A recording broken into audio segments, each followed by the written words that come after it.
হিসাব করবেন। তো এখানে দেখুন এটার ভিতরে আছে ৩ ফিট এবং এটার গাঁথুনি আছে ১০ ইঞ্চি।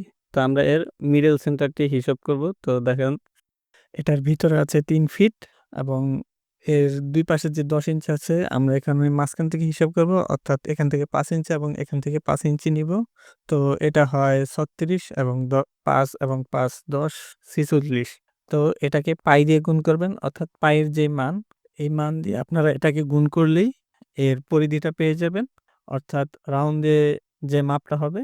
তো এটা হচ্ছে এখানে হচ্ছে ১৪৪.৫। তো এটাকে যতটুকু উচ্চতা দিবেন এটা দিয়ে পূরণ করুন এবং পূরণ করার পরে এটাকে ১০ দিয়ে গুণ দিলেই আপনারা ইটের সংখ্যাটি পেয়ে যাবেন। আর সিমেন্ট বালির হিসাব যেটা হয়, তো সিমেন্ট বালি প্রতি ১,০০০ ইটের জন্য আপনাদের ৪ বস্তা সিমেন্ট প্রয়োজন পড়বে এবং প্রতি ১ বস্তা সিমেন্টের জন্য ৪ ব্যাগ বালির প্রয়োজন পড়বে।